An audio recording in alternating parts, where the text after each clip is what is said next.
Ashwin sweets and snacks ப்ராடக்ட்ஸை நீங்களும் உங்க ஏரியாவில் உள்ள சூப்பர் மார்க்கெட்டுக்கு டிஸ்ட்ரிபியூட் செய்ய கால் பண்ணுங்க 9443966765.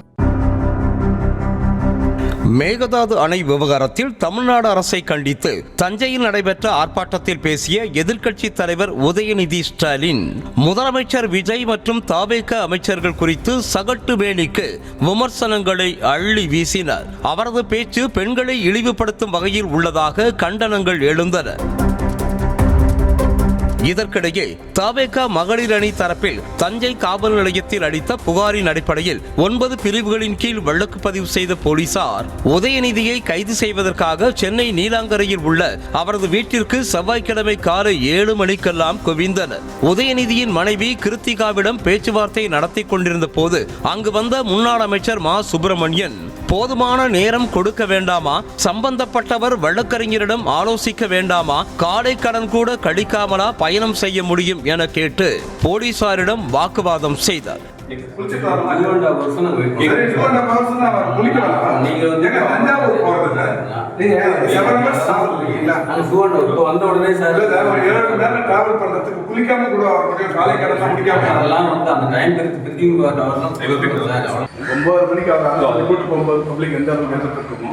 பத்திரிகை போனால் அது இருக்கும் 11 இன்னும்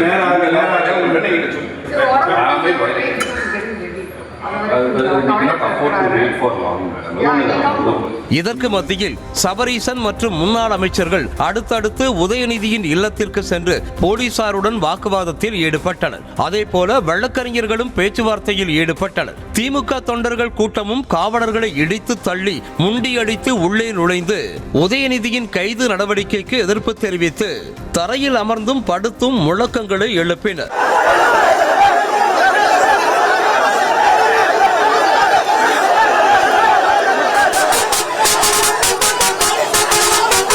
இதற்கிடையே உதயநிதியை கைது செய்ய தடை விதிக்க வேண்டும் என சென்னை உயர்நீதிமன்றத்தில் அவசர முறையீடு செய்யப்பட்ட நிலையில் பிற்பகல் 12 மணி வரை எந்த நடவடிக்கையும் எடுக்க வேண்டாம் என காவல்துறையிடம் தெரிவிக்குமாறு அரசு வழக்கறிஞரிடம் நீதிபதி அறிவுறுத்தியிருந்தும் உதயநிதி கைது செய்யப்பட்டார். சாலை மார்க்கமாக வாகனத்தில் தஞ்சைக்கு அழைத்து செல்லப்பட்ட உதயநிதி இந்த கைது நடவடிக்கைக்கெல்லாம் அஞ்சுகிற ஆள் நான் இல்லை, சட்டப்படி சந்திப்போம் எனவும் தவறான நோக்கத்தில் பேசாத கருத்தை மடைமாற்றம் செய்து தவேக அரசு திசை திருப்புவதாகவும் கூறினார்.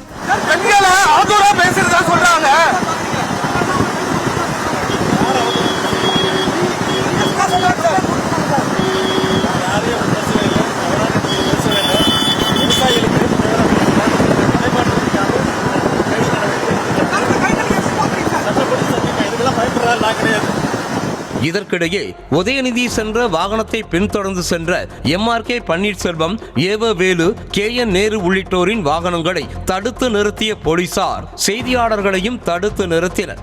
அப்போது தங்களை ஏன் தடுத்து நிறுத்துகிறீர்கள் என போலீசாரிடம் திமுக முன்னாள் அமைச்சர்களும் செய்தியாளர்களும் வாக்குவாதத்தில் ஈடுபட்டனர். இந்த நிலையில் உதயநிதி ஸ்டாலின் தரப்பில் இருந்து தாக்கல் செய்த முன்ஜாமீன் மனு விசாரணைக்கு வந்தபோது தஞ்சை காவல்துறையால் கைது செய்யப்பட்ட உதயநிதியை விசாரணைக்கு பிறகு காவல் நிலைய ஜாமீனில் இன்றே விடுவிக்க வேண்டும் என சென்னை உயர்நீதிமன்றம் உத்தரவிட்டது. உதயநிதி மீது தஞ்சை கிழக்கு காவல் நிலையத்தில் வழக்கு பதிவு செய்யப்பட்டிருந்த நிலையில் இட நெருக்கடி காரணமாக விசாரணை தெற்கு காவல் நிலையத்தில் நடைபெற உள்ளதாக தகவல் வெளியானதால் திமுகவினர் குவிந்தனர். குறிப்பிட்ட எல்லைக்கு மேல் போலீசார் கட்சியினரை அனுமதிக்காததால் ஆத்திரமடைந்த அவர்கள் அங்கேயே முதல்வரின் புகைப்படத்தை எரித்தும் போலீசாரின் மீது கல் எறிந்தும் அத்துமீறினர். நிலைமை பதற்றமாவதை உணர்ந்த உள்ளூர் போலீசார் உதயநிதியை அழைத்து வரும் குழுவுக்கு தகவல் தெரிவித்தனர். இதனையடுத்து வாகனத்தை யூ-டர்ன் அடித்த காவல்துறை உதயநிதியை செங்கிப்பட்டி காவல் நிலையத்திற்கு அழைத்து சென்றனர். சம்பந்தப்பட்ட காவல் நிலையத்தில் வைத்தே தம்மை விசாரிக்க வேண்டும் என்றும் மாற்று காவல் நிலையத்தில் வைத்து விசாரிப்பதென்றால் சென்னையில் வைத்தே விசாரித்திருக்கலாமே என கேள்வி எழுப்பி காவல் வாகனத்தை விட்டு இறங்க மறுத்தார் உதயநிதி. அரை மணி நேர பேச்சுவார்த்தைக்கு பிறகாக காவல் நிலையத்தினுள் சென்ற உதயநிதியிடம் 1.5 மணி நேரத்திற்கு மேலாக விசாரணை நீடித்தது. ஒரு வழியாக விசாரணையை முடித்துவிட்டு போலீசார் உதயநிதியை காவல் நிலைய ஜாமீனில் விடுவித்தனர். வெளியே வந்த உதயநிதி கூடியிருந்த தொண்டர்களை பார்த்து கையசைத்து மகிழ்ச்சியை வெளிப்படுத்தி இரு கை கூப்பி நன்றி தெரிவித்தார். எதிர்க்கட்சி தலைவரை மாலை அணிவித்து வரவேற்ற தொண்டர்கள் வான வேடிக்கைகளை வெடித்தும் உற்சாகமடைந்தனர்.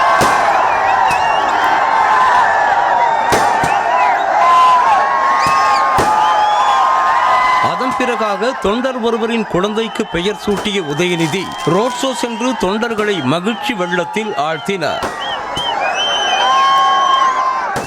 அஸ்வின் ஸ்வீட்ஸ் அண்ட் ஸ்நாக்ஸ் ப்ராடக்ட்ஸை நீங்களும் உங்க ஏரியாவில் உள்ள சூப்பர் மார்க்கெட்டுக்கு டிஸ்ட்ரிபியூட் செய்ய கால் பண்ணுங்க 9443966765.